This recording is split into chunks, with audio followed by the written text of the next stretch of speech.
So, welcome back to Outside the Diamond, third episode, where we take you behind the jersey into the real life stories of transformation of the men who played the game. And today's guest, normally on Outside the Diamond, we get a one sport stud. And today's guest, he's a very, very rare two sport pro. So, started off MLB farm systems into the NFL fields, but my curiosity, and it's what we hope to show to you guys today, is his real impact on everything that he's done since hanging up the cleats. So please welcome Andre Omar King to the show. Oh, Andre, thank you, man. Thanks for being here. Absolutely. How you feeling? Feel great. Yeah. Feel great, man. Turned 50 a couple years ago, and I'm nice. rolling. Oh, man. 50s are the new 30s, man. That's it. That's right. That's it. And you don't look back 50, to the man. 50s. Yes, man. Go back to the 50s. I stay in the lab, though. You know, I get my workout in. The Apple Watch closes my steps, And forces you me to got close the my like steps. he always says they got the good Latin genes. Uh-huh. Yeah, that young look, that Oh, young look yeah. gene. But that's on my mom, though, man. She's got great genes. You got great genes. You don't that's look a day over hereditary, yeah. 50. Rolling. It's in the blood. It's gone by like that, huh? Yes. Yes. But like yesterday. Just the other day, we're down in Macon. That's it. Oh, I man. know it. But today, I'd kind of like to start this whole thing with, we were talking before we turned the cameras on. It's just going back to the roots. So you grew up in Fort Lauderdale. What kind of kid were you? What did sports mean to you in those early years? Yeah. And when did you really become involved? Did you have any influence into you Sure. getting involved? Yeah, sure. Yeah. So I moved to the States when I was 9, knew nothing about American sports, nothing about football, baseball, because in Jamaica, all we played was cricket and soccer. Mm. And, Messi or Ronaldo? well, it was more like, I guess back then, Pele was the guy. He wasn't from Jamaica, obviously, but Pele was the person that I knew, because that was many years ago. This is like 83. So, but yeah, I ran into a good friend down the street. He was 2 doors down. His dad coached baseball. Like I found myself doing when my son got 8U, 10U, and they went to the field with them, and one of their players didn't show up, so only had 8 kids. And they said, "Hey, Andre, you want to come play with us?" I was like, "Sure, yeah. I don't know what I'm doing, but I'll go out there, And they stuck me at shortstop. And that ball was coming so fast. I say, his name was Mark Daniels. I said, "Mr. Daniels, can I go play out there in the outfield where the ball is a little slower?" So, bam, born an outfielder. And then, we just neighborhood kids, man. We hung around, played basketball, pick up. After school, once we got our homework done, Yeah. we met up at this elementary school. You could sneak into the side gate, and it was a big green field, and it was like 30 of us out there, playing tackle football, just whoever had the ball. So we just stayed outside as kids, but when baseball season started, all the neighborhood kids played together at our little community park. Right. And then when that season got over, we played a little basketball, then football started. So just did that. So all you the way didn't up. so you weren't strictly just baseball and football growing up, or did you? Yeah. What did you play basketball at a younger age on any actual team and league? No, nothing organized basketball. Only organized football and baseball. We just played pickup hoops at the park, Sunset Yeah. Park in Fort Lauderdale, Mm. and that we just everybody was Magic or Bird or we'd watch the game because back then it was Lake Show and Yep. Celtics battling. So you'd watch those guys and go out to try to emulate them, kind of like what kids do today. Yeah. But yeah, it's fun times, man. So let me. Was there really throughout your career, whether it be younger or maybe even in high school, was there a particular coach or moment where you knew that you could go pro one day in either sport? Yeah, 'Cause yeah. obviously you were a stud on either side of the Appreciate ball. that. I didn't play football my freshman year in high school because I was 125 pounds, soaking wet. I was young, I was little and skinny. So we had some big guys going to like Florida State, West Virginia. We were a 4A school, so we're sending them off. And I was like, there's no way I'm going out there and having one of them guys hit me. So I ran to the baseball field and, didn't play my freshman year a whole lot because there was a senior in left field and I had to wait my turn type thing. And he messed around and got sick after spring break and I got my shot, and That's awesome. that was it, and Yeah. coach couldn't get me out the lineup. Mhm. And when the senior graduated, I was able to go to center field. So I was able to play center field from my sophomore year on the way through. But it was one moment where I realized if I wanted to do something in any kind of pro sports, I had to be committed. So my baseball coach it's kind of old school. So I hit a fly ball and I didn't run it out. And I barely got to first base when the guy caught the ball because I was mad, upset at myself. And it was the third out. So I was going back to the dugout to get my glove, to go to the outfield. And all I heard was, King, King, King, get your butt back in the dugout. You're done. You're done. Wow. I was like, what are you talking about? You got to run the ball out. You got to run the ball out. And I was like, okay, all right. So he snatched me out of the game. Wow. And I was like, okay, all right, coach. I didn't know, whatever. So ever since then, I developed this motor. And even when I got to Miami to play football, King don't know where he's going, but he plays super fast. He plays super fast. And I never forgot that time. And I was a freshman. And even if I, hit a ground ball, I try to beat it out, because I was so upset. I took like that energy into like playing fast. So, but it was all for Coach Grimmett, who I still talk to today. Telling me, hey man, you got to play the game right. You got to play fast, run the ball out. When you hit a fly ball, be on second base because the guy might drop it. That's right. Yeah, I'm right there with you. I think that's my biggest frustration with a lot of players today in MLB. They just hit it, they get frustrated, drop their bat, and then they just kind of trot over to first. Well, you never know what could happen. Right. So you need a hustle, right? Right. Let's fast forward a little bit to your senior year. I mean, signing with Michigan and the Braves drafting you. Talk about that roller coaster. I mean, that's a huge commit. Yeah. Michigan and then the Braves draft you. Like, it was fun, man. It's fun. I remember we played Legion ball going into my senior year, and it was a great summer. I even started keeping my own stats after the game, 2 for 2, 4 for 4. Great summer. The ball. I mean, talk about being in the zone. Mhm. I was in the zone all summer. I don't know what it was. I just stuck my bat out and the ball was gone. And I was next thing you know, I'm standing on third base with a triple. But it was an amazing summer. And that summer, I think I captured some attention from scouts because then when baseball season started, there was so many people at the game, and I didn't really know what was going on, So, but I played. Like I said, I played football through high school. Michigan and Tennessee was hot and heavy. Recruited me as a receiver, took a visit to Michigan and Tennessee. Michigan was the first time this Florida boy saw snow. I was playing in it. It was crazy. And then my senior year, the first game of the year, I broke my collarbone and missed all but 3 games. And Tennessee stopped recruiting me. David Cutcliffe was the quarterback, was the recruiter for Florida. He stopped recruiting me, but Cam Cameron at Michigan, stayed with me. And awesome. but it all started like football motivation. I got a media guide sent to me when they can send you stuff, and it was a Michigan media guide that made me fall in love with Michigan. Just a piece, a pamphlet. And February came around, signing day. I signed in February to go to Michigan, and I thought that's what I was going to do. I was going to go play football in Michigan as soon as I graduated high school. And then next Chuck Lamar and these guys, Chuck Lamar. Yeah, Chuck Lamar drafted me, and it was crazy.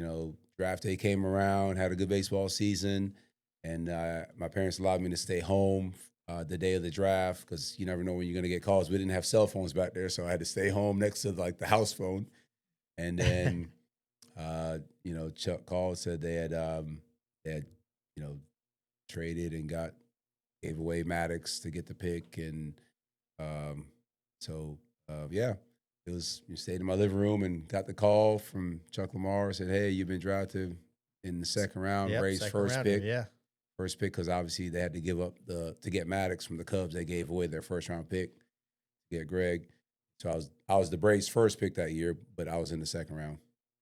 That's great. That's absolutely. So Wow. you spent 4 years in the minors with the Braves and the Reds? Yeah. So spent 2.5 years with the Braves, which is another crazy story, but 4.5 years total. Um, so I drafted by the Braves, went to Danville, played Danville rookie ball, played in Macon with Coach Hubby and Brian, and then my third year in pro ball was in Durham, North Carolina. We opened up the new stadium. It was single A then, and yeah, I went up there, and then we were playing in Prince William, Virginia, playing the White Sox, 1995. And then the game was getting delayed. I was having a really good year. I made the All-Star team that year. Another, beach ball moment in the zone, hitting lead off. I mean, it was awesome. And everybody knew that I had a good year. So um, games getting delayed. Our games getting delayed because found out later that they wanted the White Sox and the Braves game to complete so they can do a trade. So that year they traded me after the games got over. They traded me to the White Sox for Mike Devereaux straight up. So Mike Devereaux went on to win the NLCS Player of the Year that year when the Braves won. And then I grabbed my stuff. Coach called me in from the line, and all the players were warming up. All the players thought, "Hey man, Kings, we're going to Greenville. Kings going to Green. He's getting the call, because we're going to Double A. Yeah. Man, I get my stuff." Going there, Matt West is our manager. He says, "Hey, man, you just been traded to the White Sox, and you're just going to go across the field." And so I had tears in my eyes walking across. I came in town with the Braves, with my guys, still in the hotel room with them. So walk across the field. Now I'm in a White Sox jersey. Kevin Millwood's on the mound. I have tears in my eyes. I just swing at the first thing, pop up, run out, and then go sit back down in the dugout because I'm like, what in the world is happening right now? Man. Oh man. It was like so traumatic. It was like, so. And after the game, I get back on the bus because I don't know anybody there. Oh. Get back on the Durham Bulls bus, drive back to the hotel. I'm in the room with Kenny, and we're like, is this really happening? And it wasn't real to me until I saw my name go below the ESPN ticker saying, Mike Devereaux traded for minor league player Andre King. And I was like, wow. Yeah. Those are the tough stories about the minor leagues. I know. Tell us the story about your first manager. Oh, Bruce. What'd Bruce you was the learn from guy, him? man. Bruce Benedict was my guy. So fresh out of high school, man, good guy to be around. I go to Danville, Virginia. You got a Florida city boy going to Danville, Virginia in the mountains. First time I saw lightning bugs, it was crazy. The bus driver didn't put enough gas in the bus. He tried to make it to the next exit. The bus breaks down. We're on the side of the mountains in the middle of the Appalachian Mountains. We get out, nightfall's happening, and all these things started flashing around. And I'm like, y'all, what is this? And all the guys from upstate like, hey, you've never seen a lightning bug? I said, no, we don't know lightning bugs in Florida. Lightning bugs near Florida near the beach, so. Yeah. But no, cool story, Bruce, man. He was so good to me as a rookie coming in, 18-year-old, fresh drafted guy out of high school. So long story short, we're in Kingsport. We put all our stuff on the bus. I run back to my hotel room, sit down for a minute. Next I doze off for 2 minutes. I get back out, the bus is gone. I see it driving on the side of the highway. And I'm like, oh, man, I just missed the team bus to the game. And as 18, I'm in this thing 2 weeks, and I'm like, oh, what do I do? So I guess I just go back to the hotel because I got to go sit down. I'm not going to stand outside the whole time. So my roommate comes back. Kenny says, hey, Coach wants to see you. So I take this long walk, slow walk of shame to Coach Benedict's hotel room. And he says, sit down, rookie. I got to school you up on some things here, man. So he goes, okay, it's 2 things you can't do in pro ball. Okay. And you violated both of them 2 weeks in. So number 1, you can't never miss a baseball game. You can't never miss a baseball game. You got to be there. You can't miss a game. And number 2, I said, you got to be on time. He says, the bus leaves at 4. So that means you got to be on the bus at 4:40, 3:45. So get there 15 minutes early. So if we're supposed to leave at 4, you got to get there, 3:45, 3:50. So ever since then, Now, I drove my family crazy for a lot of years. All the clocks in my house was set 10 minutes past. So I learned that lesson from 18. Now I'm, older. Apple Watch tells you exactly what time it is. But yeah, it was a good time, man. Well, Lots of memories. He handled it a perfect way. Yes, he did. He made an impression on you. That's right. And there's a lot of managers in the minor leagues that would have just ate you alive, you know. Lost it. But at that level, it's really a teaching level. Right. And that's perfect the way he handled it. Yeah, That's, he did. Well, Right. That's Bruce Benedict. That's right. Yeah, Bruce is a good guy. Always a great guy. Did you meet any families in the minor leagues that made impacts on you? I mean, they used to have host families. I don't know if they still do right now, but yeah, it was really cool. Like even in Durham, there's several families that come up and like make meals for us, help us find an apartment because they know, we're going into their city. We don't know anything about this town. So they'd help us find an apartments, give us maps, like real maps of how to navigate the roads. Maps. Yeah, like, on paper things. Like Yeah, paper yeah. things that you said. it's not like that. No. This is even before the MapQuest days, man. This Yes, it's a yes. paper map. Wow. Yeah, paper maps. Okay, here, this is the street you want to take. This is the quickest route to the ballpark. You want to avoid the traffic over there. And, they did that in Durham as well. They take pictures for us. I still have some photos when we actually took photos and developed them, in a photo album. So without that family doing that, I would have never seen some of the photos that I have from me playing in Durham, awesome, which is really cool. Yeah, they have a lot of families that take pictures and just give them to each kid. Right. Game photos, Right. just the greatest days were on Sundays where they had meals for the players, and just you make friends for life. Right. And real cool thing on Sundays too, man, and Sundays was normally like getaway day on either side if you're on the road or at home for the other team. So we play the game early, so obviously nobody can go to church. So it was really cool that no matter if you're on the road or at home, we always had like dugout devotions. That's right. So That's like awesome. a local pastor, Baseball chapel. baseball chapel. Yeah, it was really cool, man. And it's funny, like it's not ironic that I do that now at my school, where when I was coaching football, every Thursday we had devotion, or when I was with baseball team, we did dugout devotions in the dugout, kind of like when I was in the minor league. So just planted that seed so early in my life, and I just kept doing it now. When baseball started doing that, it was phenomenal because you have no chance to attend church on Sundays, and you're playing. You're playing during the season. You don't have off days on Sunday. No. That's not an off day. Nope. And to be able to have somebody come in and share a testimony, a devotional, it was such a great thing. I know for me, my last few years with the Latin players, whenever we had a Latin pastor come in to give a devotion and an American pastor, every Latin on the team would, because they're listening to the word in their language. Right. Yep. And Sure. every one of them Would go. attend. It's great. Yeah, it's a great thing. It Well, really is. Piggybacking off of that, chaplain. So you always talk about a chaplain that you both know. Cash. Tim Cash. Call him Cash Money. Cash money. Cash money. He pitched a little bit. Didn't he pitch a little bit? He did. I believe he pitched in Montreal. He made it to double. What did he make it to? Double A? I've Double heard A, his triple A. testimony. I can't remember if it was double or triple A. Yeah. And I then when remember. he ended up getting injured, Right. he just fell into what he's doing Chapel, now. yeah. Yep. And now he's a pastor, lead pastor. That's right. Well, he was the baseball chapel guy here in Atlanta. And then when Ned Yost and who's the general manager?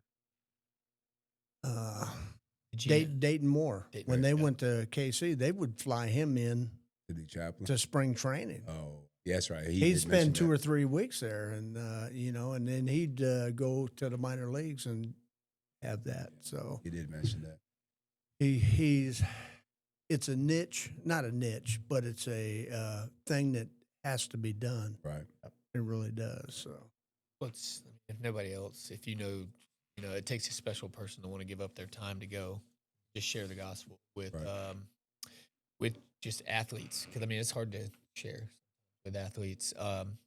But So you walk away. So obviously you get traded, and we'll piggyback off that story. Yeah. So how long were you with Chicago before? Because at one point you just decided to walk away, and then you enroll in Miami. Right.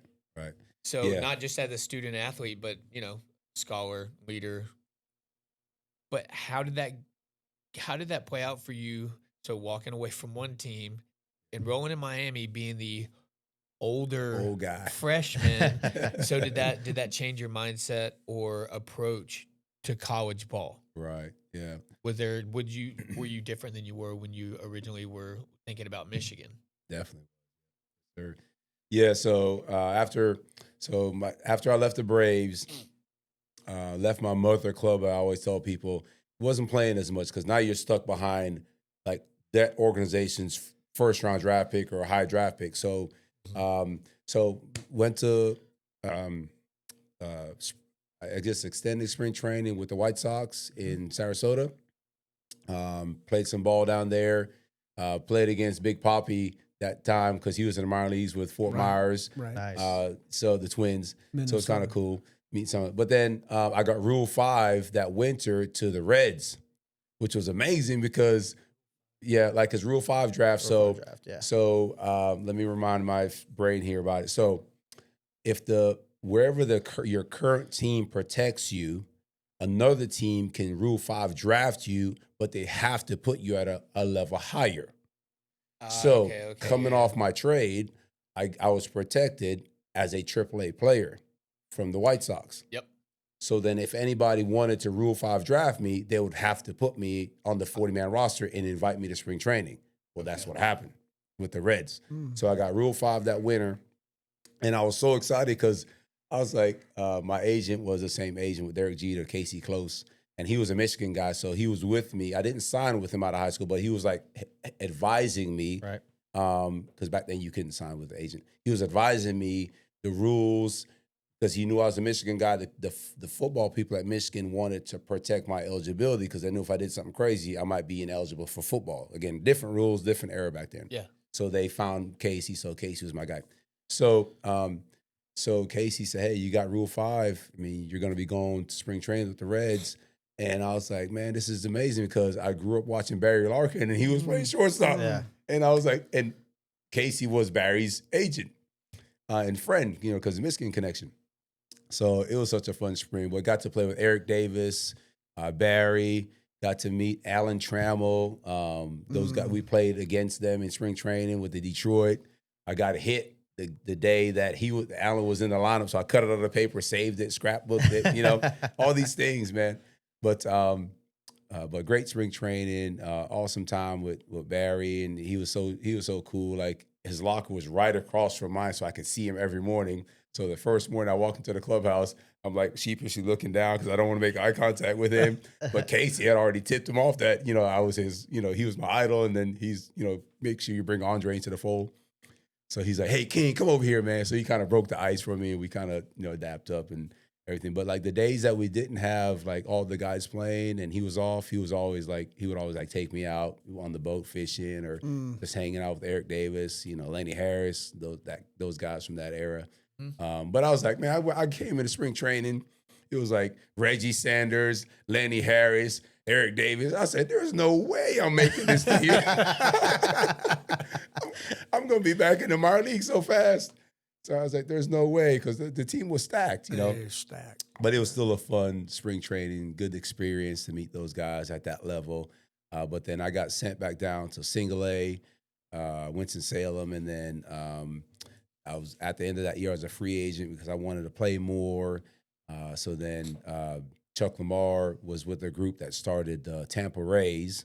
So they were starting a team, 97 from scratch. So they needed like players. So I'll just sign with them because I want to be back in Florida, closest to my family. And my roommate was Scott Strickland, another former Brave, going through it. He was on the end of his last years as well. He was actually recently the manager at University of Georgia for a couple of years. But then, it was that summer, '97. The folks from the U stayed in contact with me because they softly recruited me out of high school because they knew if I got drafted high enough, that I was going to sign, so they didn't want to spend too much time recruiting me. But they knew through a scout from the Royals, I can't remember his name right now, that stayed in contact with a lot of football coaches with two sport athletes that I was looking to retire. So yeah, I hung it up uh, August 1st, 97. Drove back up from St. Pete to Atlanta to get my stuff because I stayed up here with you guys with hubby and Brian. I'd stayed up here. I moved up here after my season in Macon, so we can go to Fulton County and throw batting practice and throw on the field because in Florida I didn't really have a spot to play and practice or nobody throw BP to us. So decided to stay up here. And moved back up here, drove back up here to grab my stuff and, drove straight to Coral Gables and football started August 10th. And So how old were you at that time? I was 23. That's funny to That's say that you're 23, the older 20. freshman at 23. Yeah. You're the old But then here's guy. the thing. I wasn't really the oldest guy because Chris Winkie did the same thing that year. He went to Florida State. Right. And the same okay. scout tipped them off. Yeah. Obviously, he ended up winning the Heisman. But so we knew of each other. We didn't know each other, but we knew of each other by playing minor league ball. So when we played each other, obviously Florida State, Miami, I'd call him the older guy, because he was a couple years older than I was. But yeah, a lot of guys decided to transfer over and go back to college. But it was fun, man. Miami was fun. I really appreciated my time at the U because I was older. I appreciated things so much more. I got there in 97. It was coming off our last year of probation. I was basically a walk-on. But when I was negotiating my contract, coming out of high school, the Braves would pay for my schooling so I can finish college. Right. So that's a lot of things. A lot of That's guys did that. Oh, That's that's a awesome. beautiful thing. Yeah. Did that because my parents were big on education. So I knew I was eventually going to go back to school. So, and I also made a promise to my parents, if I didn't make it to the big leagues in 4 years, that I would retire because I didn't. For Andre, I didn't want to be a career minor leaguer. A lot of guys do it, but I didn't want to do that. I wanted to have other things to do with my life. So, getting drafted and playing at the U was a blessing. That was like icing on the cake. I didn't even see that coming. I was thinking just go get my business degree, open up my restaurant like I wanted to do. Oh, that's awesome. And then all you of a wanted sudden, to be a chef? yeah, I wanted to be like a franchisee. Okay, open up just a business restaurant. guy, not the actual I like, chef. Okay. I like having fellowship around food, sports bar type thing was my idea. But yeah, went to Miami and, graduated in 3 years, man, and played a lot of bowl games. First year was rough because we were still on probation. But, I mean, the guys that I played with, man, I played with some amazing guys. A lot of guys in Hall of Fame. Ed Reed came in, Andre Johnson. I was going to ask you if you were there during that time. Listen, it was there will never be another recruiting class like that from 97 all the way to 2001. No, that is the greatest. They talk about that all the time. It was amazing. That's a whole nother segment itself where Andre came in as a freshman and every freshman was paired with a senior. Well, Andre was my freshman. And Andre had to redshirt his freshman year. Now, Andre looked like how he got drafted. That's how he looked when he was a freshman, big, physical. A man child. Yes. He was my freshman, so we did a lot of life together, man. Hey, let's go catch some balls. Let's go run some routes. Let's go do this. And he's gifted by God the way he looks and plays. But got to know him as a young kid, and now he's a Hall of Famer, man. It's amazing. But, Edgerrin James, Reggie, Santana, we still all talk. Ed Reed, Bubba Franks, Dan Morgan, same class. He went to Taravella High School, which is across the county from us. We played them in high school football and high school baseball. He came in as a fullback, went to linebacker, and became a stud, So it was just amazing, man. That run of recruiting by Butch Davis, Curtis Johnson, Chuck Pagano, they were amazing. They found Santana Moss. We didn't have enough scholarships at Miami that year. But so he ran track at Carroll City. Well, he came on as a track scholarship, and that's how he got to Miami. First round draft pick. Wow. I mean, the stories are endless. Well, what a transition from baseball to football. Impact. I'm talking about impact in the body. Yes. That's a total different game. Yes. And but you always had the mindset go hard, Right. which I knew from coaching you in Macon. That's right. Run everything out. You were never a guy that you had to say, he's got to run harder. Yeah. Yeah. never. Yeah. And so That's from that freshman year of my baseball coach saying, "Kid, you got to run that ball out." That's right. So if I got out, man, I'm in center field. There's no balls are dropping out here. I'm trying to dive and catch everything. Well, to tell a story that goes to that, would you like to have been in the big leagues when Andrew Jones didn't run a ball out? Mm. And he went out to center field. Bobby Cox Oh. let him run out to center field, and then he did like this. Brought him on in. It only happened once. That's it. It only takes time. once. That's Yeah. it. But he did it in front of 40,000 people, Yeah. But football had to be different. Yeah, it was. Yeah, that first year, I tell you guys, man, I haven't been around football field in 4+ years, because obviously I did in high school and 4 years of baseball. And so the conditioning was different. Even though I was training, running, minor leagues, you still work out on the road, but it's not the same. Plus, now you're in South Florida where the humidity is 1,000, and we're practicing at 3:00 in the afternoon and in the morning. Yep. And that's when we actually did 2-a-days. Actually, we had 3-a-days. We had morning, afternoon, and then a walkthrough at night. So I was seriously seeing stars. Put the helmet on. I was like, my eyes were flashing. Guys were hitting me, but I was like, man, if I got to survive in this thing, I got to get back in the weight room. So that summer, man, we crushed it. We were talking smack. We were swagging. You swag. We won 5. We went 5-6 that first year, '97, and we told everybody in South Florida that we're going to play for 3 national championships. They're like, "What? You guys just won 5 games. What are you talking about?" But we knew what we had in the locker room, Right. Yeah. and it's amazing. We almost did it because my senior year, we went to bowl games my sophomore year, junior year, and senior year. Senior year, we should have played Oklahoma in our building in the Orange Bowl, but Florida State leaped us. Even though we beat Florida State that year, they leaped us the last week of the season because they beat Florida and we beat McNeese State. So the strength of schedule thing. Right. Yeah. And then, so that would have been the first one. The year after that, when we're all in rookies in the NFL, we win number 5. We beat Nebraska in the Fiesta Bowl. So that's 2. We go for back-to-back. We play Ohio State in 2002, and we had it won, but then the phantom flag back at the end zone. After we rushed the field, the referee threw the flag. The last play of the game, they gave the ball to them on the 2. Maurice Claret dives in. They beat us. That would have been 3. So it's like it happened, like it almost happened like how we swagged about it. But we knew what we had in the locker room, and we knew the pipeline of kids like Andre Johnson that were coming up. It was fun.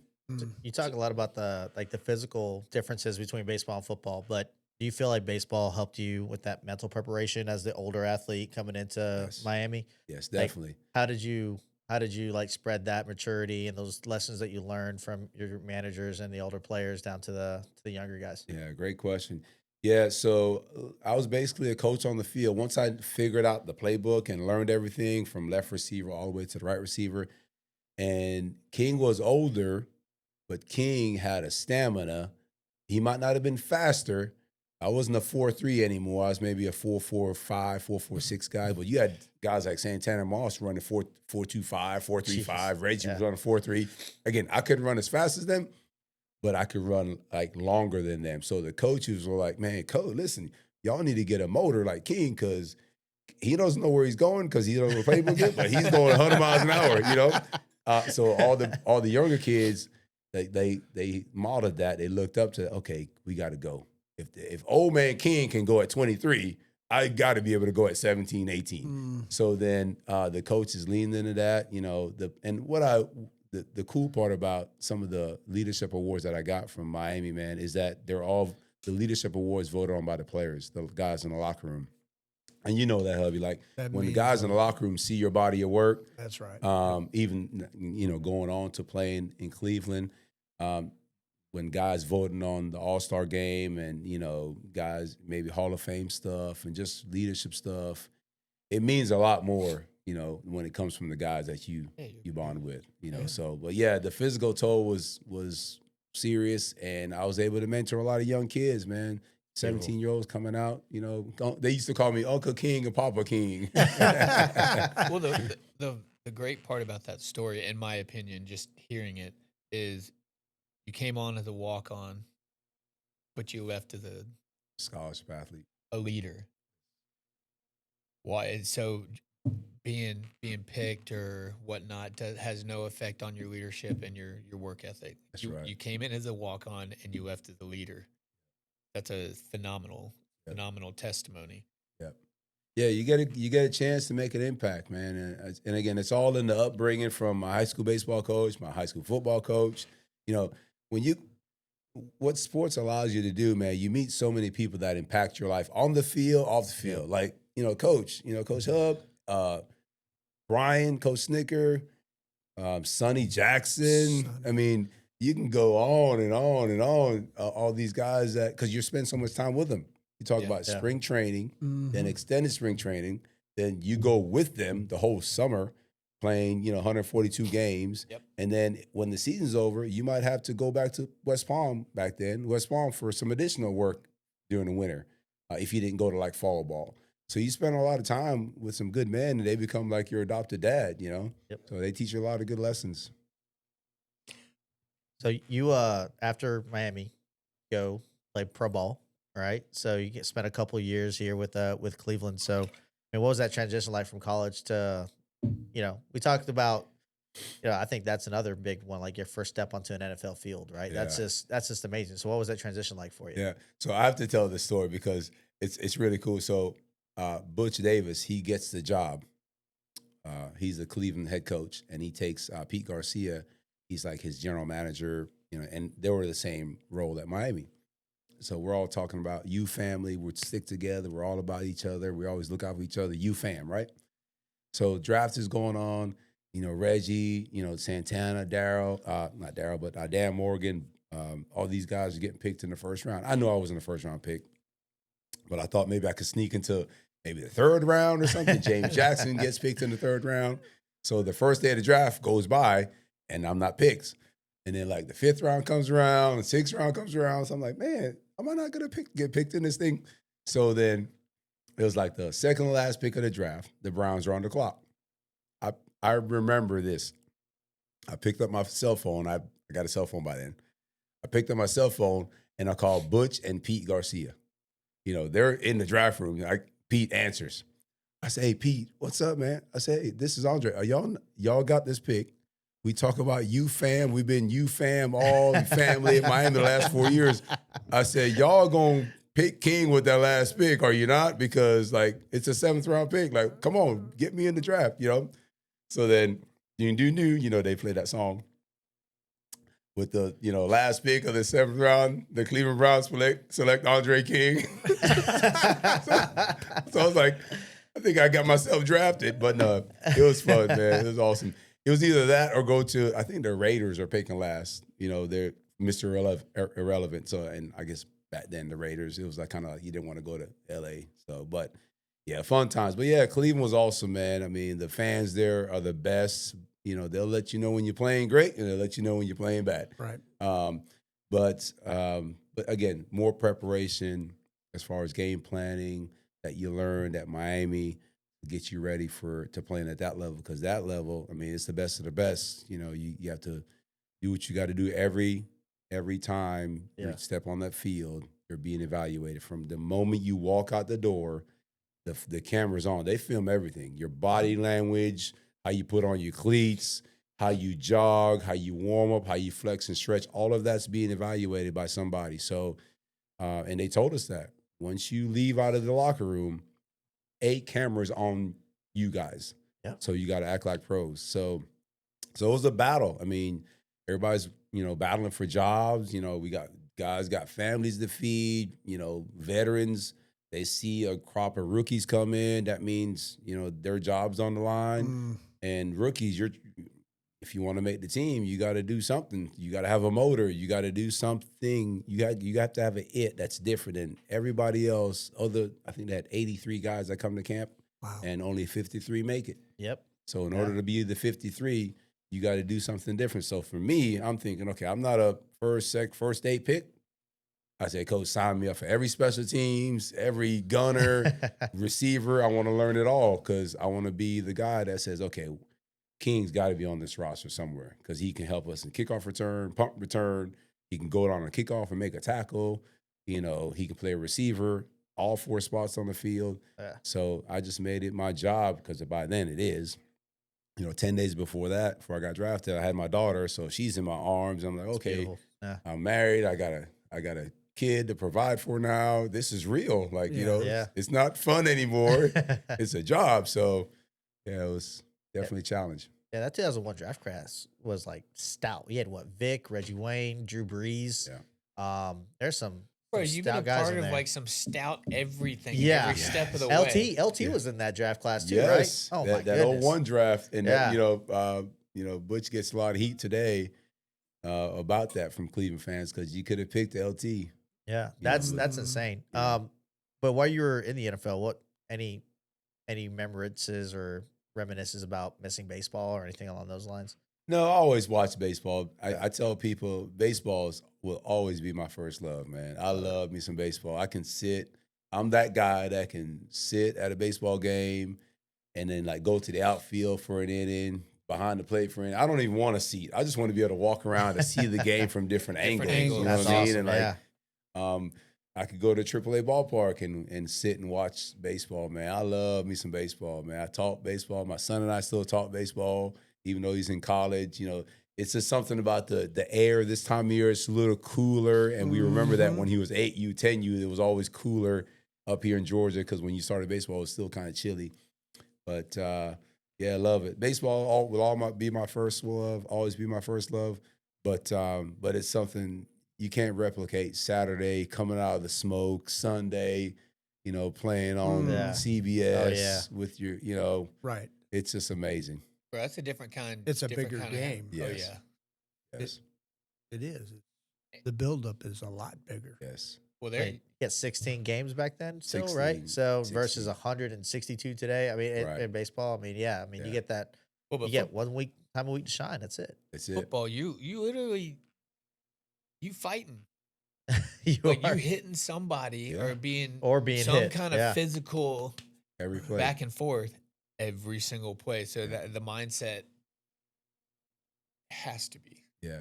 And You gotta- body care became so Number much more one. prominent. You have to take care of your bodies. And Full Cleveland was so therapy, yeah. good. Like every Thursday before the Friday or Thursday and Friday, had masseuse come in and like you can get a massage, your hamstring, your back, whatever's aching you. Obviously, it's world-class trainers all the way around you, chiropractor, eye guy. They get you connected with all those people that take care of your body because Sunday to Sunday is a battle, man. It's Sunday. Hopefully you win and get a victory Monday where you don't have to come to the facility to do practice. You show up on Wednesday because Tuesday was a natural day off. And then Wednesday's game planning. You're on the grass. Thursday, refine. Friday, a run through. Saturday, you travel. Sunday, you're playing again. You know, man. so it's and then you got to recover from that 60-minute war on Monday. It is a war. So after football, baseball, you have silence when you retire from that. That's right. And did you have any? I know when I retired, I'm thinking, what am I going to do when I retired as a player? And then I just happened to get a coaching job, and then I spent 30 plus years coaching, which was fantastic. But for you go to a Christian school and start. You were the athletic director there for. That's right. And how did you? There's something you can take from baseball and football and give it to those kids. That's right. For me and you, it's about impacting. How are you going to impact that kid to make his life better? Not just in sports, but it's away from the game. Right. What are you going to be when you become a man, when you become a husband, father? How are you going to? So were you able to take things from baseball and football? Absolutely. Yeah. So when I retired officially, I guess 2005 or 6 from professional sports, we're still living in Cleveland. We lived up there for a few years because we loved the family we ran into up there. They adopted us. They basically babysat our daughter when they didn't have kids. welcome us to their church home. Tom Petersburg, he was the team chaplain. So his talk about being busy. He was the team chaplain for the Browns, the Indians, the Cavs. There was a minor league hockey team up there. And he Wow. worked for he and his wife Wow. worked for Athletes in Action. Wow. So they did a lot of golf tournaments, Yeah, I've heard of them. self support them. And then so we fell into him. Like they brought us in. We wanted a place to connect when we got up there because we didn't know anybody. And it started with a couples Bible study with the team. So we had couples study on Tuesday nights. And then obviously before the games, he'd bring in a guest speaker to do chapel Right. for the guys. But yeah, spent a lot of time with Tom, and we went on outreaches where guys would share their faith. Some former guys that lived in the area that were locked in spiritually would share their faith. So we'd go to like Christian colleges, church events, outreaches, and when you say Browns are coming, it's packed. I mean, it's packed, and they get our autographs and everything. But man, we're able to plant the seeds of the gospel in their hearts, and Right. they're like, "Oh, we weren't expecting that." And we get an autograph. So then here's no telling so many times we did that. So there came a point where I was like, I wasn't really good at sharing my faith yet. So Tom, I was like, hey, how does he do that? Like, how does he, this, I can't remember this guy's name. How does he like speak the Bible like that and like share his faith? And he's like, okay, let's meet. So then that went on like a 2 year, literally that I know I was getting discipled by Tom because we'd woodwork in his basement, make things, and we'd talk and ask questions. We'd have breakfast, and he'd gather my testimony, put that on the back of a football card. This church made so many cards, made like 7,000 cards for us. But then we'd practice sharing my truth. How did God impact me? How was I living before? How did God impact me currently? And what life changes has come from that, And that's basically my testimony. And he showed me how to like pull scripture, put together talking notes, understand the audience you're talking to. Right. Is it a Christian audience? Is it an unsaved audience? Who are you talking to? So you got to be able to pull the right kind of scripture to match your audience to have an impact. So basically, when I got done with sports, I got my real estate license in Cleveland. I sold 2 houses, my house up there, and then my house here, and then I was here. I was like, okay, that was quick, because I thought I was going to move to Georgia, practice real estate, because it was okay, market was good. But then I enrolled my daughter at LCA, Logan River Christian Academy, and that's, she was in a Christian school in Ohio, so we wanted to continue that for her. And got there and met the founders of the school at a first grade social.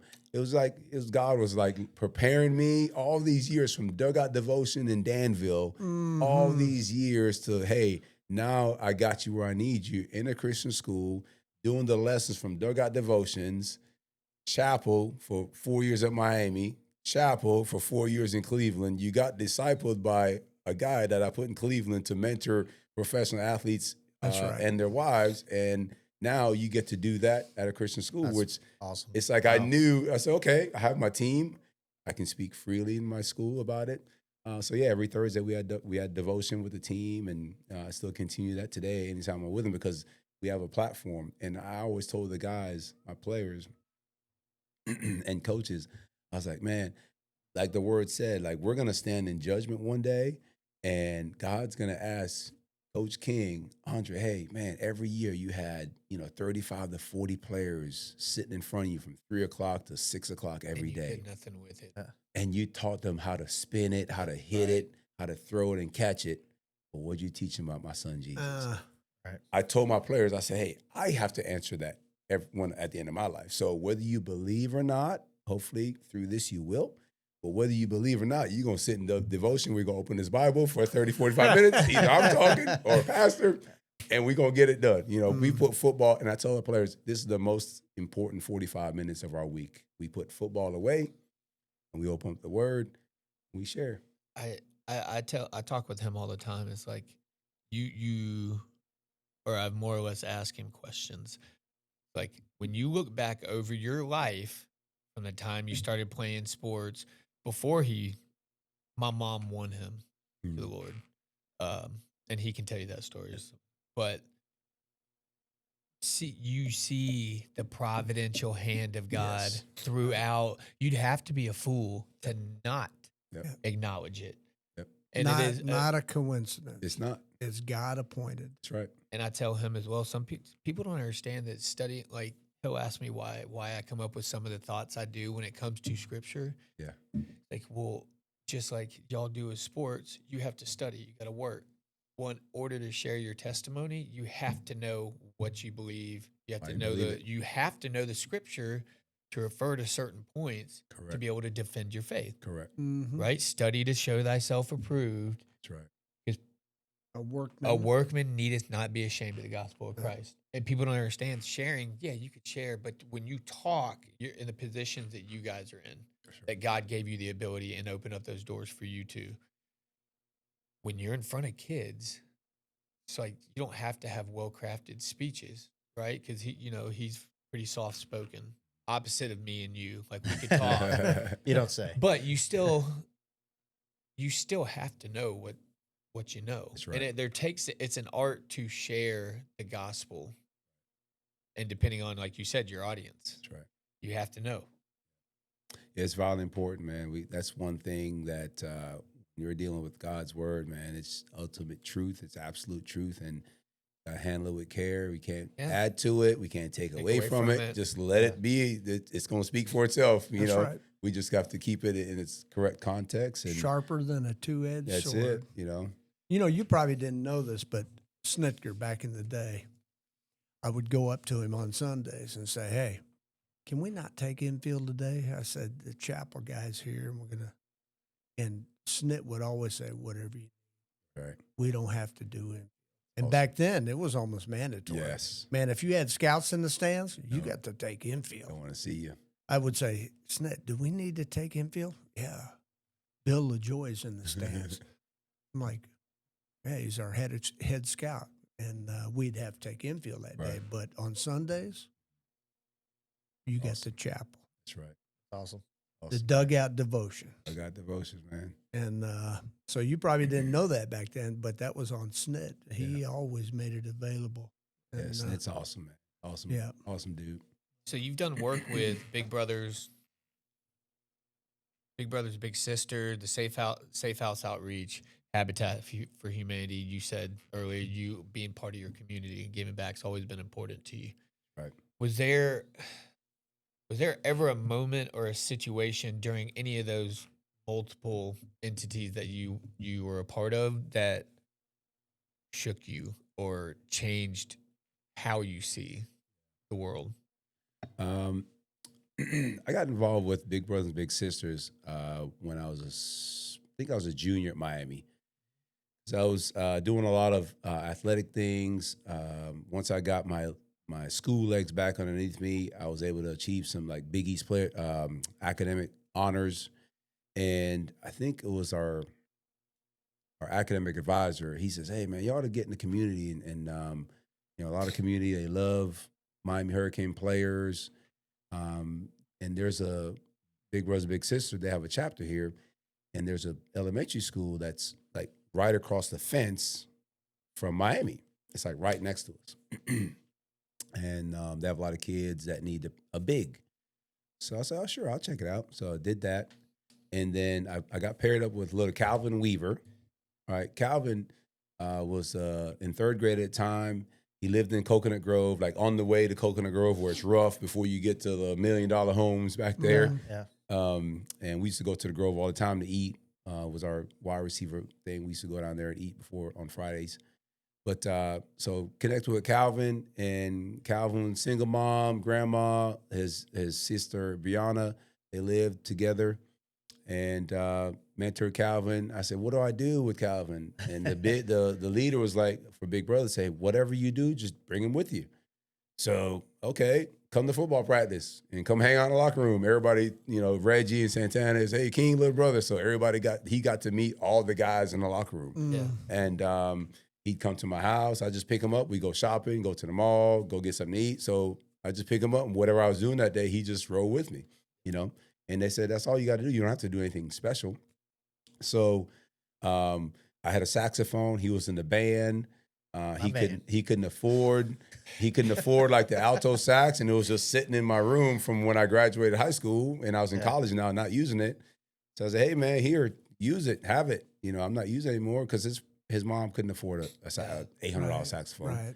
So he's able to play in the band with that. And fast forward many a years, uh, still the power of Facebook reconnected us. So I was able to find him. I think I was maybe when I just got to Georgia. So in 2007, we reconnected via social media, and we exchanged phone numbers and everything. And we got on the phone. We're talking, and he says, "Man, it all makes sense now. It all makes sense." I said, "What are you talking about?" He's like, "Man, I didn't realize that God put you in my life as a third grader for a reason, because now he's like a Christian rap artist. He loves music. Um, That he saxophone did a lot. the saxophone, I guess, did a lot. He's Yeah. got 2 kids. I follow him, his little family on. He lives in South Miami. Nice home. Um, and obviously, I wish him a happy birthday every April 11th because that's my wife's birthday, and they share the same birthday. But he's like, it makes sense now that God put you in my life for a reason, because I don't know where I would have been if like you didn't like just Right. come pick me up, Man. and take me around and show me stuff and show me there's another side out of this rough situation that I'm in right now in Coral Gables. So it's stories like that, man, where it's like, and I just go volunteer somewhere, and it turned out to, meet Calvin. It's amazing. That's beautiful. Again, Wow. God appointed. Yeah, God appointed, no Yeah. coincidence. No coincidence. Be Yeah. careful who you entertain, or you may entertain angels unaware. Mm, That should always, and not that should always keep us in that Yeah. that humble state of treating people. yes. But again, Yeah. providential hand of God. No, You man. can't get away from it. I No. don't care what you try to do. You can try to say no, but you can't ever get. And then once you like get into the NFL, you see like a guy like Derek Brooks, and everybody's got a foundation. Most of the guys have a foundation doing something. And one thing that impacted me when I first got to the league, and Derek Brooks had a foundation, and it's about helping kids with education, getting kids equipment or local funding of youth sports. And he's like, for me, my career is, a lot of people did that for me when I was coming up. So, and this is Derek Brooks talking. He said, "Hey, I just want to be a guy to throw the rope back over the fence to pull one more guy over. That's right. Throw the rope back over, pull one more kid over, because that's what helped me." And he's obviously a Hall of Fame player. Think if the older adults in his city didn't throw the rope over and he grabbed it, we would never heard of Derek Brooks. Yeah. So I think of things like that. Man, that story gave me goosebumps. With the fact that he's a Christian rapper and the music has such an impact on his life, and I'm a musician Yeah. as well. I in know high he looks school. like an athlete. I know he looks I like wish an I looked like athlete. but I played didn't have sports, any organized sports. I was in Boy Scouts and band, but that kind of molded me into the man, and those values and leadership skills and musicianship really guided me all the way through my early 20s. And so I have a really strong connection with music in particular and the impact it's had on my life. So just to know that you had that hand guiding him towards that, and now he does it for a living. It's something he loves to do, and he provides for his family with that skill that you were able to help provide. So that's a beautiful story. Very cool. So kind of leads into, you talk a lot about your daughter and your son, and he's in college, and so you're a husband, you're a father. You learned so much in being a MLB drafted player and NFL, playing in the pros and at a high level. So take that away, right? What values as a father or as a husband have you learned that maybe have guided you to today? Yeah, I think being a parent is the most important job that we have, because God entrusts our kids to us as husband and wife, and we have to raise them up the best we can and get them ready for the world. We're my wife and I, we're high school sweethearts. We met back in Fort Lauderdale, and we got married in '97. Actually missed the last football game of my freshman year to get married, because we got engaged in Top of Stone Mountain here locally, but I was still playing baseball when we were engaged.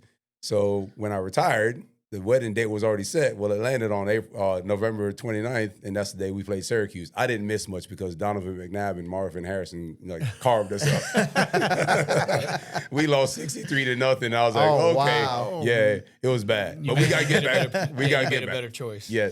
So, but yeah, so when we had Alana, it was like breathtaking. She was born in Baptist Hospital in Miami, and Anthony was born in Cleveland.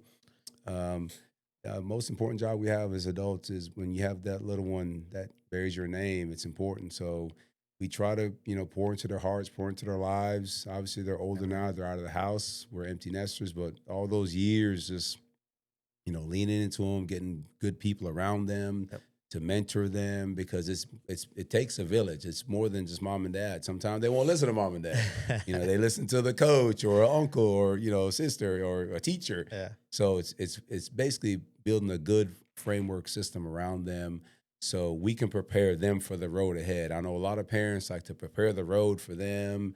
No, they have to walk it and live it apart from us. That's So right. Yeah. we have to like train them up, like the word says, So hopefully when they get out there and the tough decision comes, they make the right one, and it's a wise one that doesn't cause them any harm or danger, and just live with conviction, man, and because give back, because you're gonna be an adult soon, and you're gonna be a mom and dad soon, so you gotta have your values in place, have Yep. the things that mean the most to you organized, so you can be, a fruitful adult. And they're going to Yeah. have to be mentors Right. one day too. Yeah. Yeah. Regardless, you never know who's looking at you That's right. just by the way you walk, and when they see it, that might make a difference. Make a difference. Yeah, a lot of Sure. when I was a young parent, older parents would tell us, more is caught than taught, and that's where you get that from. They'll catch things by how you respond to adversity, how you respond to a negative neighbor. Right. The kids are watching. These days they're watching, Yeah. and they have their phone. They're watching. Oh, They're yeah, they're watching recording everything, yeah. So, and they're listening, but they watch how you model. Than Yep. anything you can tell them. Well, so we've obviously highlighted clearly a stud when it comes to sports. But Appreciate that. if your legacy was written about you with not a single mention of your athletic prowess or athletic background, what would you want it to say? If you think back over your Yeah. life, what would you want it to say if they didn't mention one thing about you in sports? I would say that King loved people. King loved people. He loved his family, and he loved people. Mm. And if Well young said. Andre, high school you, could have seen who you became today, what do you think you would say? Mm. Would the Man. young you be surprised that you are the man you are today, or have you always known that's the goal you were striving for?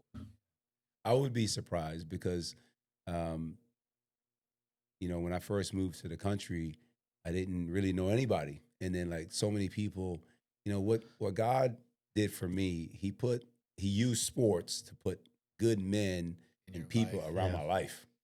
Yeah. Yeah, getting kind of Yeah. because guys like Hubby, man, and Snick, that's important to you. Yeah. A lot of people don't see that. A lot of people don't see the guys in the minor leagues grinding, and guys like this are important to you. Yeah, I So- mean, here we are 30 plus years later. You guys are Yeah. still Yeah. in connection. So And Yeah. we're going to play some golf. yes, Well- people just see guys in the big leagues, but or there's a big leagues, there's a minor leagues. Oh, Yeah. it's Yeah. a grind. And that's with too. everything: sports, college sports, and collegiate sports. I know it's changed now, but guys are grinding. Not everybody make it. Yeah. And Well, You're people don't blessed to make it. see what they see is the flash. right, Well, it's the flash in the frying pan, and I can't take credit for that quote. I heard it from somebody else, but everything that they see on the TV, that's a blip of Oh, what yeah, you for two, sure.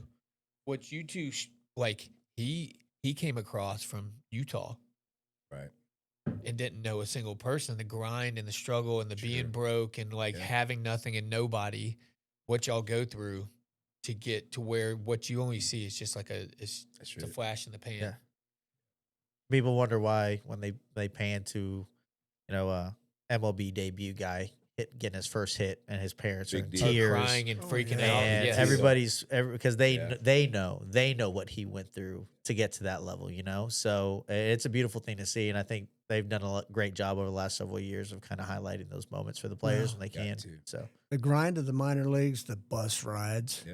the breakdowns, like you're Yes. talking about, on the side of the road. fireflies. Oh, Yeah. Fireflies yeah. attacking You're you. scared to death, man. They say these mosquitoes are lighting up. Radioactive. What's going on right now?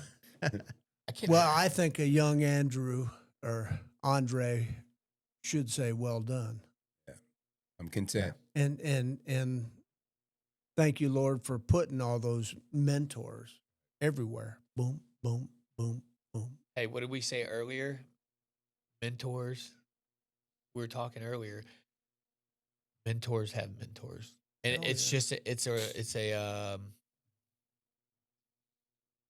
domino. Yeah. Domino I don't effect, know yeah. why that took me so long, It's all but it right. is. But mentors effect. always have mentors, and I said his mentor, Bobby Deuce. Bobby Deuce. Bobby Dews, And man. then- Remember that? Still throwing bad in practice, man. At 65, 70 years old, he's Oh still man, throwing he bad was in like, practice. Yes. but he wanted to be out there. He wanted to be out there. and Yes, and he did. it was But well, he got me there Yep. as a ball player, and then he got me there as a coach, and I got to coach with him in the big leagues. And I was scared to death of Bobby Deuce when I first met him. Man, he was just like Yeah. an army sergeant, but you had that guy that was around you. Right. Pushing you. You had that Right. pastor that spent 2 years talking with you. Yep. That was the final mentoring you need. Yep. Then you're out of the game, Right. and now you're into what you're doing now. That's right. And it's a great story. They were Great. coaching, Thanks. mentor in the future, and those values that have driven you to success and the highs and lows. You're able to share those stories and those journeys, and young kids they need that. Yeah, They do. need that. They need to know what it takes, and they need somebody who's gonna guide them the right way. So Hopefully they'll listen. A lot Yeah. of them don't like to yeah, listen. I got to these listen to days. this man. Yeah, Listen yeah, to this but man. if you put it out there, at least they've heard. That's Yeah. right. And then they look at you and they see, well, you know what? He's walking that That's it. what he's talking. Yep. And so it does impact him. It might be down the road something goes wrong. They're Yep. struggling. They'll remember. Yep, they will. You're planting seeds all along Yeah. the way. Yeah. All the time. Just like that conversation you had with your little, right? That's right. So that seed was planted in third grade, and look at the man he's become, right? Oh, So, Yep. before I got one just question before we get to this final section here. Okay. So you were in Cleveland. Okay. Did you ever meet LeBron? I never met LeBron, but Okay. I was up there when he was coming out of St. Yeah. Vincent St. Mary's. Yep. Big deal. Oh, yeah. Yeah. Can't he was imagine the about- energy in the city, man. When he went to Cleveland, that's wow. Mm. Yeah, it was off the charts, man. I never. It was the first time where I was able to like physically in person witness like an economic impact with one person. Mm. Wow. Because when I got there, you can go down to Cleveland and watch the Indians game. We took my daughter when she was like, when we first got up there, it was like, she was like 8 weeks old, went to a baseball game, was freezing. And man, it was dead. There was nothing around Jacobs Field. Right. It was dead. And then they drafted LeBron, and you would have thought there was like your waiting room at 1,000 restaurants, even non-basketball season. Wow. But basketball season, oh, forget it. Forget it. But it was him. Like, he brought the NBA. He brought the city back alive. Everybody wanted to see who this young prodigal was and who the chosen one. They had a Nike put up a big banner, in this Sherwin-Williams building of, chosen, the chosen one. And it was LeBron's, the back shot of him. Mm. And he was just a one-man economic boost Oh, for the dude. city. Yeah. That's beautiful. That's awesome. Yeah, 22 years later, he's still making Still impacts. making Yeah. impact, Yep. So, Pretty good player. yeah, Pretty good talent. On loan from God. Yeah. that's it. Yeah, another God-given talent. Yeah, Yeah. absolutely. Famous quote from who? Rush Limbaugh. Oh, really? That's what he said? Talent Oh, alone bro, he from used to say God. that on his talk show. Okay, Well, that's where you, regardless, God gives you talent. that's it. Coaches Yeah. teach fundamentals, It's on him. and you can play hard, Yeah, and then that gets you as far as your talent's that's gonna. it. Yep. The fundamentals and playing hard gets your talent to a certain level. It's funny you say that, Coach, because I tell parents that all the time. It's like, man, I have the title of community engagement and college recruiting. So when their son doesn't get the offer, oh, you didn't work with them or you didn't get him the offer. I said, well, hey, listen, God given is 4'3", run a 4'3", 6'5", 220. I can't give you that. But what I can give you, we can go to the weight room, we can lift, we can That's right. train, Yep. we can Exactly. take bus rides, you can put your film out there. But I can't give you 6'5", 220, run a 4'3". That comes from above. That Yep. comes from God. So try to remind parents of that. There's only so much you can give. Yep. Well, when I first got out of baseball, I was offered an athletic director job down in Augusta at a Christian school down there, and I'm thinking, no, I can't do that. And You'd thankfully, have to talk to people. thankfully, yeah, Yes, you do. thankfully, I met Rod Gilbert. Yes. Okay, you yeah. remember that name? He was at a Little League game, and he says, "You ready to go back to work?" I was only 32 Mhm. when I retired as a player, and I said, "Yeah." And he offered me a scout job, and I said, "Nah, I don't know if I want to be a scout. You got anything on the field?" Mhm. And so he came back 2 days later, says, "You'll have to go down to Bradenton, Florida. We just drafted a young shortstop." Okay. And it was Chipper. Oh, wow. And it was Chipper my first Prodigy. year. Wow, that's And amazing. then I followed him to Macon, and I stayed in Macon for a few years. But I think that was God appointed. Rod Gilbert being, I just Right happened there. to be at a Little League game, and, Right. and One of his so kids was hitting dingers. Oh, really? my left-handed son was a punter. He'd get four hits. Stud. He'd get 4 hits, but they were the other way. They all count as line Which, drives. you know what, his I'm coach back- naturally inside out swing. That's Yeah. right. His coach back then said, "How are we going to get Matthew to pull the ball?" And I'm like, "No, it's so hard to get kids to stay through the baseball. Yes. And you want him to pull the ball? Yeah. No, That's go the opposite other of way. what I want." Go the other way, Yeah. man. I mean, he got his hits. If God gave you power, they wanted him to hit for power. Yeah. If God gives you power, you're going to have it by Right. just trying to make solid contact. Right. Backspin will come.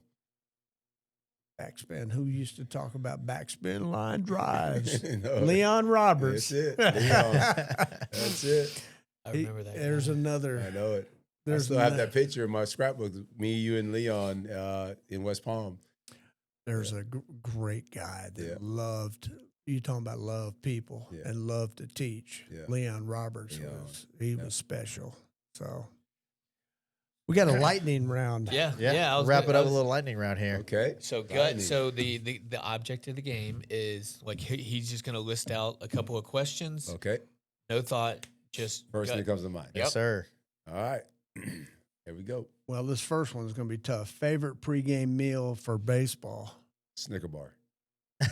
Okay. Okay, football.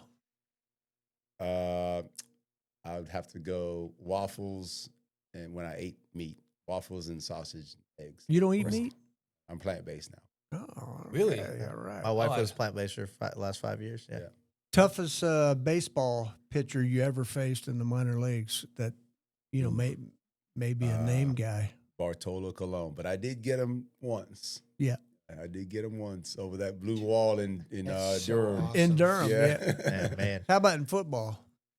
Was there a defensive back that you're like, Yes. oh man, this dude can hit me? And Well, not hit me, but it was hard to get off the jam with Dwayne Starks at Miami. He was if you caught anything against him our freshman year when he was there, he was a senior, prettiest feet, toughest guy. You do all this dance and he just jam you and push you and you wouldn't catch the ball. And he graduated and got drafted by the Ravens that year and then won a Super Bowl his rookie year. So Oh, Dwayne wow. Starks, yep. Damn.